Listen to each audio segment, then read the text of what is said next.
Praise the lord. చేరి వచ్చిన మీకు అందరికీ ప్రభువైన యేసుక్రీస్తు నామములో శుభాలు తెలియజేయుచున్నాను.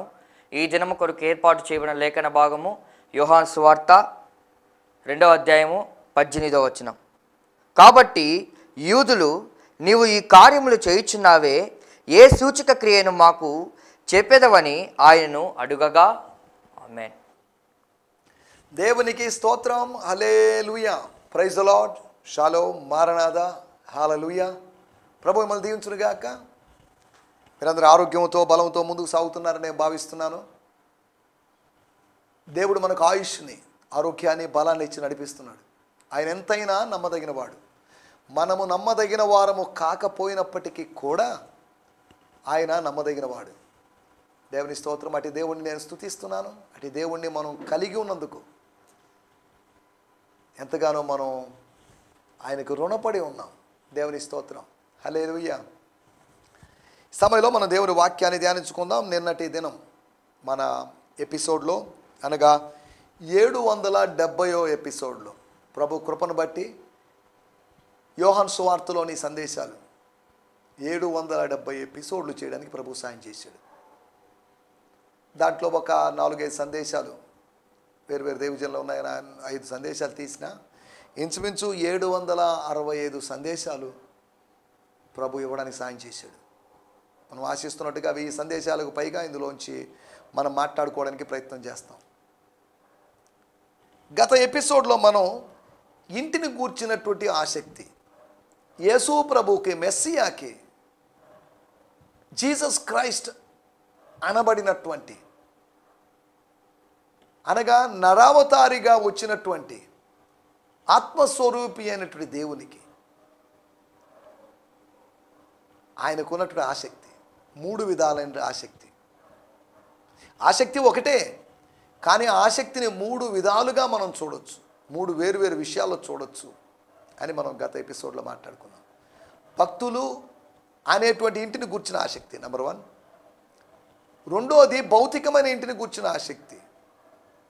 మూడోది భగవంతుని ఇల్లు, అనగా దైవ నివాసం, హౌస్ ఆఫ్ గాడ్ గురించినట్టు ఆసక్తిని గురించి మనం గత ఎపిసోడ్లో మాట్లాడుకున్నాం. దేవుని స్తోత్రం.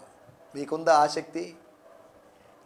ఎక్కడ ఏ సందేశం విన్నా కానీ అన్వయింపులో భాగంగా కొన్ని ప్రశ్నలు వేసుకోవాలి. ఇది నాకేనా? నాకు వర్తిస్తుందా? నేను ఇలా చేస్తున్నానా అని. అంతవరకే కానీ ఏదో చెవితో విని ఓ చెవితో వదిలిపెట్టేసేవారుగా ఉండడానికి వీల్లేదు. కానీ దేవుడు మనతో మాట్లాడుతున్నాడు. ఆయన స్పష్టంగా మాట్లాడుతున్నాడు. ఆయన తేటగా మనతో మాట్లాడుతున్నాడు.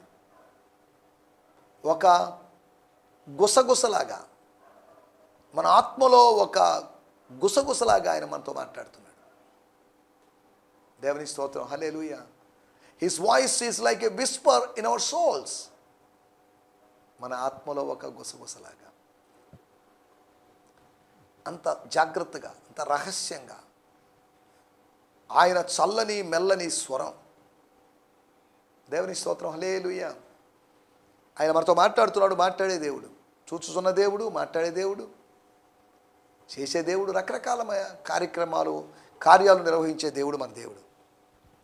అయితే మనం ఈ సమయంలో దేవుని వాక్యాన్ని ధ్యానించుకుందాం. యోహాను సువార్త 2వ అధ్యాయము 18వ వచనం. యోహాను సువార్త 2వ అధ్యాయము 18వ వచనం. కాబట్టి యూదులు, నీవు ఈ కార్యములు చేయుచున్నావే, ఏ సూచక క్రియలను మాకు చూపెదవని ఆయనను అడుగగా. చాలండి. Then the Jewish religious leaders challenged Jesus. అనగా అప్పుడు అంటే నీ ఇంటిని కూర్చున్న ఆసక్తి నన్ను భక్షించుతున్నది అని శిష్యులు జ్ఞాపకం చేసుకున్న సందర్భంలో, అనగా దేవాలయ ప్రక్షాళన తర్వాత, అనగా పస్కా పండగకు ముందు, అనగా కానాలోని వివాహంలో కార్యము జరిగించిన తర్వాత, అనగా కపెర్నహూములో కాపురం ఉండి కొన్ని దినములు ఉండి వచ్చిన తర్వాత, ఇది కాంటెక్స్ట్. ఇప్పుడు then the Jewish religious leaders, యూదా మత నాయకులు ఛాలెంజ్డ్ జీసస్, యేసు ప్రభువుకు సవాళ్ళు విసిరారు, సవాళ్ళు ఇచ్చారు. ఏంటి అంటే, నీవు నిజంగా దేవుని వలన కలిగిన అధికారంతో ఇవన్నీ చేస్తే మాకు సూచక్రియ చూపించు. సాతానుడు ఎప్పుడు ఛాలెంజ్ చేస్తాడు, కానీ వాడి ఛాలెంజెస్కి తగిన ఆన్సర్స్ దేవుడు మనకిస్తాడు. వాడి సవాళ్లకు తగినటువంటి సమాధానాలను స్వర్గం మన కొరకు సిద్ధపరుస్తుంది. దేవునికి స్తోత్రం, హల్లెలూయా. నువ్వు దేవుని కుమారుడు అయితే ఈ రాళ్ళను రొట్టెలుగా చేసుకో, ఛాలెంజ్. నువ్వు దేవుని కుమారుడు అయితే ఇక్కడి నుంచి దూకు. నువ్వు దేవుని కుమారుడు అయితే ఈ సిలువ నుంచి దిగు, ఈ సిలువ నుంచి తప్పించుకో, నిన్ను నువ్వు కాపాడుకో. ఇవి సవాళ్ళు. సాతాను యొక్క సవాళ్ళకి ఆయన వాక్యం ద్వారా సమాధానం చెప్పాడు. వాక్యం ద్వారా శత్రువు యొక్క నోరు మూయించవచ్చు. వాక్యం ద్వారా అపవాది యొక్క నోరును మనము మూయొచ్చు. మన ఫిలాసఫీసు, థియాలజీసు, డాక్టరీన్స్ ద్వారా వాడి నోరుని మనం మూయలేం. కానీ దేవుని వాక్యాన్ని మనం బోధించినప్పుడు, దేవుడు మనకు అనుగ్రహించిన వాక్యాన్ని, దేవుడు మనకు బయలుపరిచిన వాక్యాన్ని స్తోత్రం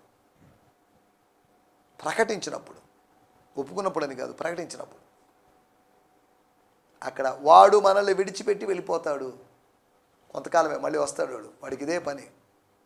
ఎవరిని మింగుదమా అనే ప్రయత్నం చేస్తూ, శోధిస్తూ, పడగొట్టాలని ప్రయత్నం చేస్తూ, లేకుండా చేయాలని ప్రయత్నం చేస్తూ, ఆత్మీయ ప్రపంచంలో వారి పేరు లేకుండా చేయాలని, తనలాగా వారు కూడా తనతో పాటు ఉండాలి అనే విధంగా ప్రయత్నం చేస్తూ, శక్యమైతే ఏర్పరచబడిన వారిని మోసం చేస్తూ, వాడి పనులు.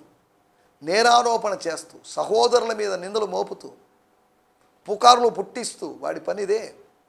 అపవాది యొక్క అనుచరుల పని ఇదే. కొంతమందికి ఇదే పని, ఇతరులను విమర్శించడం, ఇతరుల గురించి తప్పు మాట్లాడడం, ఇతరులకు చెడ్డ మెసేజ్లు పెట్టడం, ఇతరులకు చెడు SMS-లో లేదా వాట్సాప్ మెసేజ్లో, ఇవే పనులు వాళ్ళకి. వాళ్ళకి టైం ఉంది కాబట్టి ఈ పనులు చేస్తున్నారు. దేవుని సేవకులంగా మేము వీటిలో లేవు, వీటిలో సమయం లేదు, సమయం కొద్దిగా ఉంది కనుక వీటన్నిటిని పట్టించుకునే సమయం లేదు, వీటన్నిటికీ ఆన్సర్ ఇవ్వాల్సిన అవసరం కూడా లేదు. సరే, ఏదేమైనప్పటికీ 2వ అధ్యాయం 18వ వచనం, then the Jewish leaders challenged Jesus. What authority do you have to do this sort of thing? And what supernatural sign will you show us to prove it? నువ్వు నిరూపించుకోవాలి. ఇప్పుడు ఈరోజు ఏదో ఒకటి తేలాలి. పస్కా పండగ ముందు ఏదో ఒకటి తేలిపోవాలి. తాడో పేడో తేలిపోవాలి. నువ్వా మేమా ఏదో ఒకటి తేలిపోవాలి. నువ్వు చేసింది కరెక్టా, మేము చేస్తుంది కరెక్టా? మేమేం చేసాం? అవును, అపవిత్రమైన గొర్రెనో లేకపోతే అపవిత్రమైన ఎద్దునో అపవిత్రమైన జంతువును బలి అర్పించకూడదుగా. అటువంటప్పుడు దాన్ని తీసి మా దగ్గర ఉన్న పవిత్రమైన దాన్ని ఇస్తున్నాం. క్రయ విక్రయాలు జరుగుతున్నాయి. అదేం పెద్ద నేరము ఘోరము కాదు కదా. అటువంటప్పుడు ఎందుకు ఇలా బిహేవ్ చేయడం? ఎందుకు తాళ్ళతో కొరడాలు చేయడం? ఎందుకు బలలు పడదోయడం? ఎందుకు రోకలు చల్లివేయడం? ఎందుకు ఇక్కడి నుంచి వెళ్ళిపోవడం అనడం ఏంటిదంతా? ఈ పంచ ప్రార్థనా మందిరంలో ప్రభువు చేసిన పంచకార్యాలకు కారణాలేంటి? ప్రక్షాళన చేశాడా? ఎందుకు చేస్తాడు? ఆయనకి ఆయన చేయాల్సినంత అవసరం ఏంది అన్నట్టుగా వాళ్ళ మనసులో యేసు మీద, వాళ్ళు చేసిన కార్యాలను బట్టి యేసుకు వారి మీద కోపం వచ్చింది. కానీ యేసు చేసిన కార్యాన్ని బట్టి వాళ్ళకి యేసు మీద కోపం వచ్చి ఉండొచ్చు. అనగా పరిశుద్ధునికి పాపుల మీద కోపం వచ్చింది, పాపులకి పరిశుద్ధుడైన ప్రభు మీద కోపం వచ్చింది. చూడండి, ఒకరి మీద ఒకరు కోప్పడుతున్నారు, కేకలేస్తున్నారు, రెంకలేస్తున్నారని కాదు. They challenged Jesus. నీకు ఛాలెంజ్ పెడతాం. We want to see a supernatural sign. మేము ఒక అతీంద్రియమైన మానవాతీతమైనటువంటి ఒక కార్యాన్ని మేము చూడాలనుకుంటున్నాం. నీళ్ళ ద్రాక్షారసంగా మార్చామని వినికిడి, అది వాళ్ళ దాకా, వాళ్ళ చెవుల దాకా వచ్చిందో లేదో, మరి వాళ్ళ నోటీస్లోకి వచ్చిందో మరి తెలియదు. ఓహో, ఆ ఒక్క కార్యం ఏదో బై మిస్టేక్ జరిగిందని ఇంత రెచ్చిపోతున్నావు, ఇంత రేగిపోతున్నావు అన్నమాట అన్నట్టుగా వాళ్ళు అనుకుంటున్నారు. దేవుని స్తోత్రం. జాగ్రత్తగా ఆలోచిద్దాం. నీవు ఈ కార్యాలు చేయడానికి కారణం ఏంటి? What is the reason? దీని వెనకాల ఎవరున్నారు? యోహానేదో తన మానాన తాను, తన పాటికి తాను బాప్తీజాలు ఇచ్చుకుంటూ ఉంటే అసలు నువ్వెవరివి? ఏలియావా? వేరొక ప్రవక్తవా? అసలు నువ్వు ఎందుకు బాప్తీసం ఇస్తున్నావు? మీ పనేదో మీరు చేసుకోకుండా ఇతరుల పనుల్లో ఎందుకు జోక్యం చేసుకోవడం, ఇతరులకు ఎందుకు సలహాలు సూచనలు వాళ్ళ సంగతులు రాబట్టుకోవాలని చూడడం? ఇవన్నీ అపవాది యొక్క లక్ష్యం. యోహాను సువార్త 1వ అధ్యాయములో కొంతమంది మనుషులు ఏ విధంగా రిలీజియస్ పీపుల్ వచ్చారో ఇక్కడ కూడా మతపరమైన మనుషులు వచ్చారు. మతపరమైన మనుషులు ఎక్కడైనా ఉంటారు. 1వ అధ్యాయంలో మతపరమైన మనుషులు ఉన్నారు, 2వ అధ్యాయంలో ఉన్నారు, 3వ అధ్యాయంలో ఉన్నారు, 4వ అధ్యాయం. ప్రతి అధ్యాయంలో మనుష్య కుమారుడు ఉన్న చోటల్లా మతపరమైన మనుషులు ఉన్నారు. దేవునికి స్తోత్రం, హల్లెలూయా. కాబట్టి మతపరమైన మనుషులు మనుష్య కుమారుడిని వెతుక్కుంటూ వస్తున్నారు. ఆయన్ని వెంబడించాలని కాదు, ఆయన విమర్శించాలని, తప్పులు పట్టాలని. అనగా ఇష్మాయేలు సంతతి అనగా ఇస్సాకు అనబడిన సంతతిని, శరీర సంబంధమైన సంతతి, ఆత్మ సంబంధమైన సంతతిని విమర్శిస్తూ, దూషిస్తూ, పరిహసిస్తూ, ఇస్సాకు ఇష్మాయేలుని పరిహసించాడని కాదు, ఇష్మాయేలు ఇస్సాకుని పరిహసించాడు. ఆ సందర్భంలో ఇష్మాయేలు బలవంతుడు, ఇస్సాకు బలహీనుడు. చూడండి, తేడా చూడండి. కానీ కొంతకాలానికి ఆత్మ సంబంధంగా బలవంతుడిగా, అంటే అప్పుడు ఆత్మీయంగా బలహీనుడిగా ఉన్నాడు కాదు, పాలు విడిచినటువంటి పసిప్రాయం. ఆ సందర్భంలో ఆయన తన సొంత ఇంట్లోనే బాలుడైనటువంటి ఇస్సాకు, దాసి కుమారుడైనటువంటి హాగరు చేత అవమానానికి గురవుతున్న సందర్భం. ఈ రోజుల్లో కూడా హాగరు సంతానము చేత, వాగ్దాన నిబంధనలు లేని ప్రజల చేత మనం దూషణలకు గురవుతున్నాం. మనం ఇస్సాకులాగా దూషించబడుతున్నాం, ఇస్సాకులాగా బలిపీఠం ఎక్కుతున్నాం, ఇస్సాకులాగా ఉంది మన జీవితం. ఇస్సాకు పరిహాసం చేశాడు, పరిహసించబడ్డాడు 21వ అధ్యాయంలో. 22వ అధ్యాయంలో ఆయన బలిపీఠం ఎక్కాడు. చూడండి, నువ్వు పరిహసించబడవచ్చు, బలిపీఠం మీద కూడా ఎక్కవచ్చు. బలిపీఠం మీద ఎక్కినవాడు బలిపీఠం నుంచి సజీవుడిగా దిగలేడు. కానీ బలిపీఠం ఎక్కి సజీవుడిగా దిగినటువంటి ఒక మనుష్య పశువు, లేకపోతే పశువు లాంటి మానవుడు, అంటే ఇస్సాకు పశువు అని కాదు,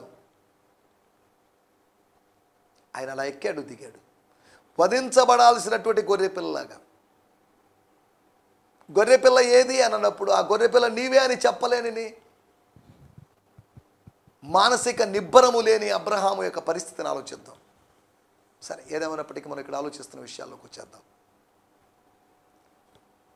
నువ్వు ఈ కార్యాలు చేయుచున్నావే, ఈ కార్యాలంటే ఏ కార్యాలు? ఈ కార్యాలు అంటే దేవాలయంలో ఈ కార్యాలు, ఈ కార్యాలు అంటే పెళ్ళిలో ఆ కార్యాలు, ఈ కార్యాలు అంటున్నావంటే యోహాను యొక్క శిష్యులు నీ శిష్యులుగా మార్చుకోవడం అనేటువంటి కార్యాలు. మనం ఆలోచిస్తున్న విషయాలు కొంచెం జాగ్రత్తగా ఆలోచిద్దాం. యేసు కార్యాలు మన టైటిల్ అదే, the works of Jesus Christ. 3 కార్యాలు మీకు జ్ఞాపకం చేస్తాను, లేదు 3 లేదంటే 4 కార్యాలు మీకు జ్ఞాపకం చేస్తాను. 1, ఆయన చేసినటువంటి కార్యాలు. యేసు కార్యాలకు బైబిల్లో వేరువేరు పేర్లు, ఘనకార్యాలని, గంభీరమైన కార్యాలని. ఆయన కార్యశీలి అయినటువంటి దేవుడు, కార్యసాధకుడైనటువంటి దేవుడు, కార్యం సఫలం చేసేటువంటి దేవుడు. కార్యసాధకుడు, కార్య సఫలం చేసేవాడు, కార్యాన్ని ఆరంభించేవాడు, కార్యాల అభివృద్ధిని కలుగు చేసేవాడు. ఇలా వేరు వేరు విషయాలు ఉన్నాయి, మనం ఇప్పుడు వాటిలోకి వెళ్ళడం లేదు.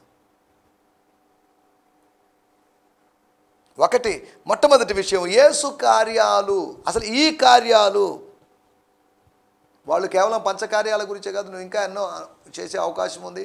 అప్పుడెప్పుడో దేవాలయంలో చేసిన దాని గురించి వాళ్ళు మాట్లాడడం లేదు. లూకా సువార్త 2వ అధ్యాయంలో అక్కడ సత్యం యొక్క ప్రస్తావన తీసుకొస్తున్నాడు, సత్యమైన కార్యాలు చేస్తున్నాడు, సత్య సంబంధమైన కార్యాలు చేస్తున్నాడు.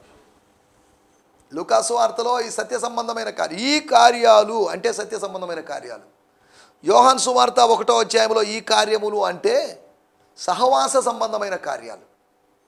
ఈ రెండు పక్కన పెట్టినా, అనగా యేసు చేసిన కార్యాల గురించి మనం ఆలోచిస్తున్నాం. ఆ కార్యాలకు వేరే ఏ పేర్లు పెట్టవచ్చు అనే దాని గురించి ఆలోచిస్తున్నాం. లూకాసు వార్త 2లో సత్య సంబంధమైన కార్యాలు అవి. రెండోది యోహాను సువార్త 1వ అధ్యాయం ఆధారంగా చేసుకొని సహవాస సంబంధమైన కార్యాలు అవి. ఇంకా వాటి గురించి చెప్పాలంటే అవి సేవా సంబంధమైన కార్యాలు. నేను నా తండ్రి పనుల మీద ఉండవాలని మీరు ఎరుగరా? యేసు కార్యాలు చూడండి. అనగా సత్య సంబంధమైన కార్యాలు, సేవాపరమైన కార్యాలు, సహవాస సంబంధమైన కార్యాలు, యేసు కార్యాల గురించి మనం వెళ్ళి చెప్పుకోవచ్చు. మరి 3 విషయాలు కూడా నేను మీకు జ్ఞాపకం చేస్తాను.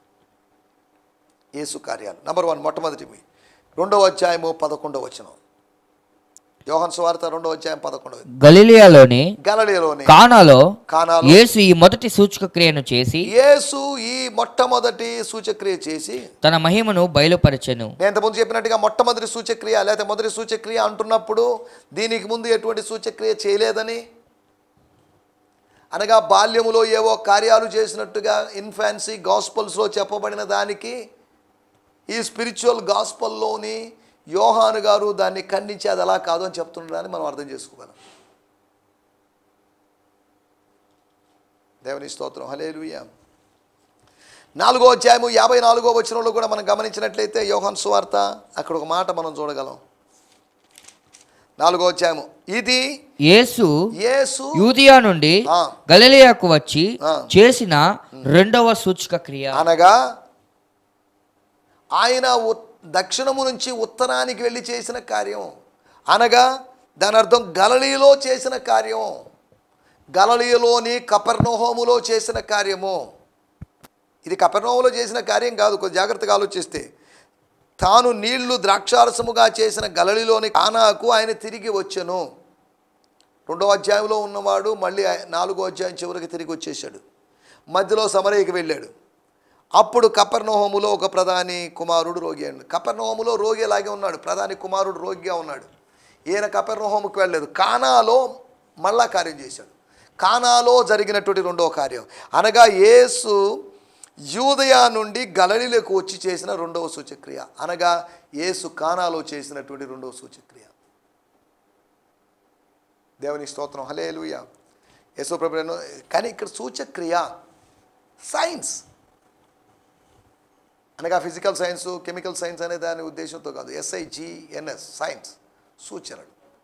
ఒకటి యేసు చేసిన ఈ కార్యములు అంటే అవి సూచక కార్యములు. సూచక కార్యాలు అంటే 2 అర్థాలు ఉన్నాయి. సూచక కార్యాలు అంటే సూచించబడిన కార్యాలు అని అర్థం. సూచించబడబోయేటట్టు దేన్నో సూచించేటువంటి కార్యాలు అని అర్థం. ఇప్పుడు వాటిలోకి ఎక్కువ వివరణలోకి వెళ్ళలేదు. ఒకటి సూచక కార్యాలు. దేవుని స్తోత్రం. నీళ్లు ద్రాక్షారసంగా మారాయి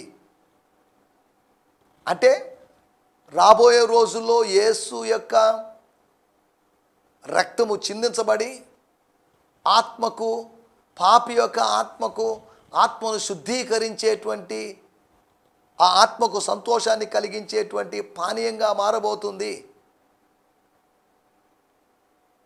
అనేకుల కొరకు చిందించబడుతున్నటువంటి కొత్త నిబంధన రక్తం, అనేకుల కొరకు చిందించబడుతున్నటువంటి ద్రాక్షారసము అని కాదు. సరే, దేవుని స్తోత్రం. హల్లెలూయా. మొట్టమొదటి విషయం, ఆయన కార్యాలని సూచక కార్యాలు అన్నాం.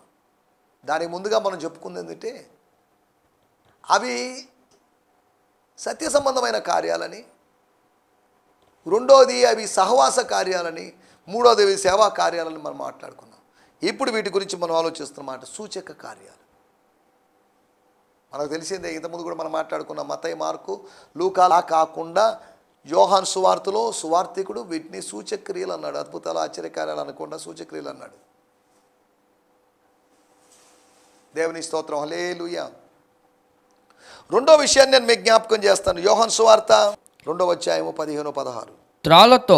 తాళ్లతో కొరడాలు చేసి గొర్రెలను ఎడ్లన్నిటిని దేవాలయంలో నుండి తోలివేసి రూకలు మార్చువారి రూకలు చెల్లివేసి వారి బల్లలు పడద్రోసి పావురముల అమ్మవారితో చాలండి. చూడండి ఏంటంటే ఇక్కడ సాహస కార్యాలు, అడ్వెంచర్స్. యేసు చేసిన సాహస కార్యం చూడండి, అనగా తెగించి చేసిన కార్యం. యెషయా తెగించి మాట్లాడింది. అరిమతయి యేసేపు తెగించి ఆ సంస్కారంలోకి దిగాడు, అనగా భూస్థాపన కార్యక్రమంలో దిగాడు. తెగిస్తే మనం ఏదో ఒకటి చేస్తాం. యేసు తెగించాడు. నాకెందుకులే, యేసు వెళ్ళి ఇలా ఇలా జరుగుతుంది మీకు తెలియదండి ఈ విషయాలు అని యాజకులకు కంప్లైంట్ చేశాడని కాదు. ఆనాడు ఉన్నటువంటి ఒకరికి బదులుగా 2 ప్రధాన యాజకులు ఉన్నారు అని మనం మాట్లాడుకున్నాం గత ఎపిసోడ్లో.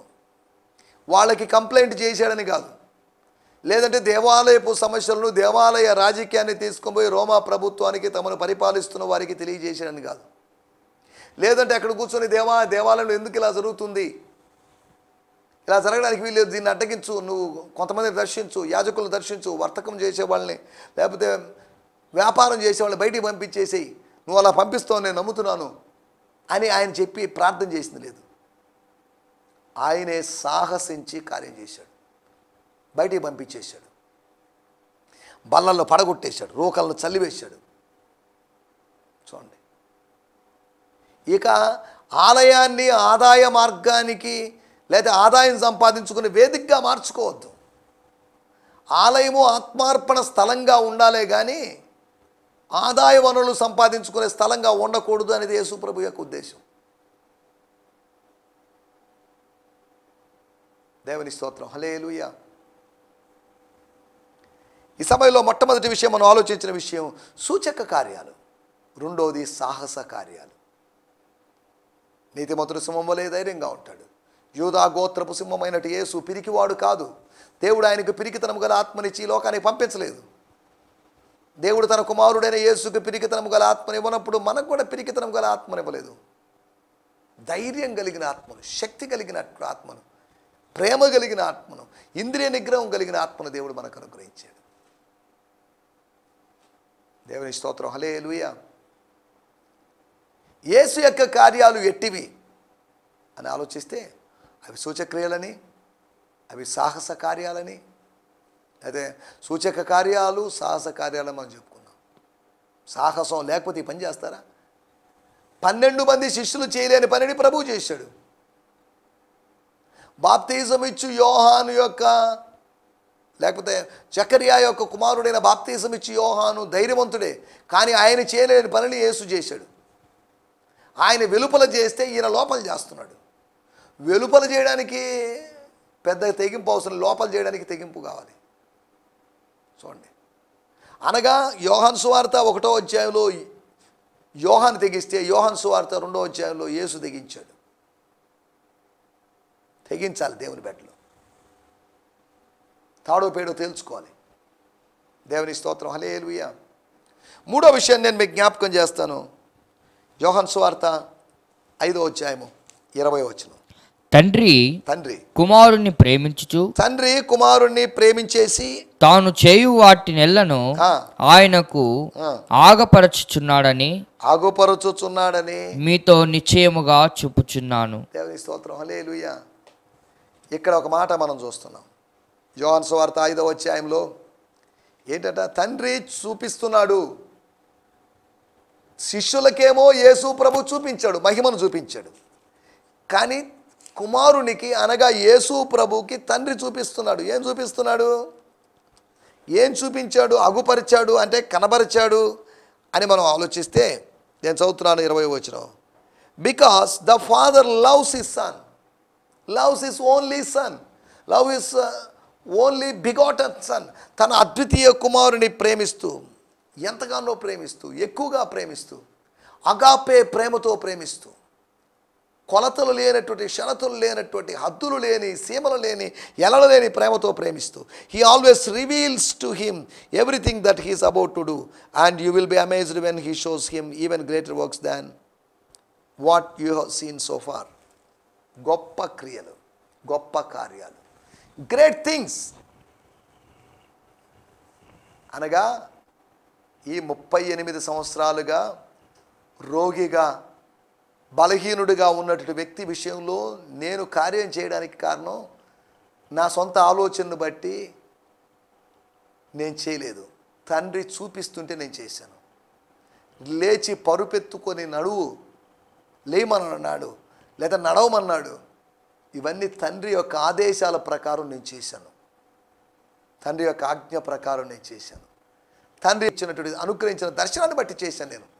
దట్స్ వై ఇంకా గొప్ప కార్యాలు కూడా చేస్తాడు. Greater works, he will show even greater works. చూపిస్తాడు ఇంకా గొప్ప కార్యాలు.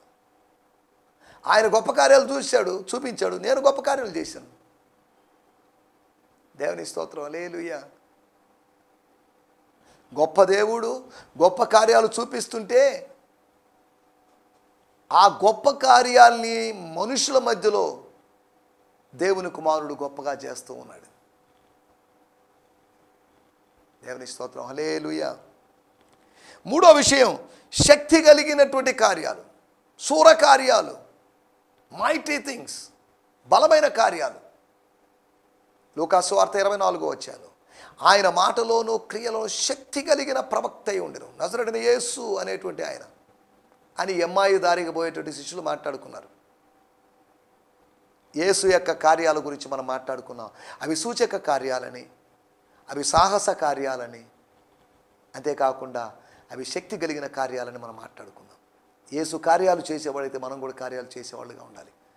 ఆయన పరిశుద్ధుడు కనుక మనం పరిశుద్ధులే ఉన్న ప్రకారం ఆయన ఎలా జీవించాడు ఈ లోకంలో మనం కూడా అట్టివారుగా జీవించాలనే ఉద్దేశంతోనే ఆయన ఎట్టి కార్యములు చేశాడో మనం కూడా అట్టి కార్యములు చేసేవారుగా ఉండాలి.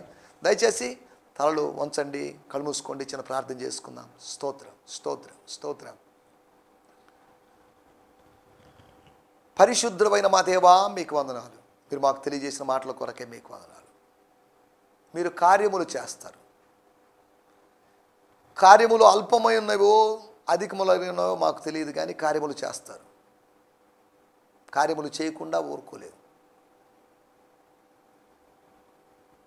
ఈ దినము మీరు మాకు వినిపించిన మాటల కొరకే మీకు వందనాలు. ఈ కార్యములు నువ్వెందుకు చేస్తున్నావు అని ఆ మత సంబంధమైన నాయకులు అడిగిన ప్రశ్నలకి మీరు చేసిన కార్యాలు, 3 రకాల కార్యాల గురించి మేము ఆలోచించాం. మీ సూచక్రియలు, మీ సాహస కార్యాలు, సూచక కార్యాలు, సాహస కార్యాలు, శక్తి కలిగిన కార్యాలను బట్టి మిమ్మల్ని స్తుతిస్తున్నాం. సేవాపరమైన కార్యాలు, సత్య సంబంధమైన కార్యాలు, సహవాస సంబంధమైన కార్యాలు, ఈ కార్యాలన్నింటిని బట్టి మీకు వందనం చేస్తూ ఇట్టి కార్యములు చేసేటువంటి మీలాగా కార్యములు చేసే కృపలోకి మీరు మమ్మల్ని నడిపించమని, మేము మాకు సహాయాన్ని అందించమని యేసుక్రీస్తు నామములోనే ప్రార్థించడుగుతున్నాం పరమ తండ్రి. ఆమేన్, ఆమేన్, ఆమేన్. దేవునికి స్తోత్రం. మీ అందరికీ వందనాలు. ప్రభు మిమ్మల్ని దీవించునుగాక. ప్రభు చిత్తమైతే రేపు ఉదయకాలం కలుసుకుందాం. ఈ సందేశము మీకు ఆశీర్వాదకరంగా ఉందని నమ్ముచున్నాము. ప్రార్థన అవసరతల కొరకు మమ్మల్ని సంప్రదించవలసిన మా చిరునామా గిద్యోన్ మిషన్ చర్చ్, 6వ వీధి, శాంతినగర్, నెల్లూరు 4, ఆంధ్రప్రదేశ్. పిన్ 524004. మా ఫోన్ నంబర్లు 7036443613 మరి ఒక నంబర్ 9392293010. మా ఈమెయిల్ ఐడి gfihmi2015@gmail.com. దేవుడు మిమ్మును ఆశీర్వదించునుగాక. ఆమేన్.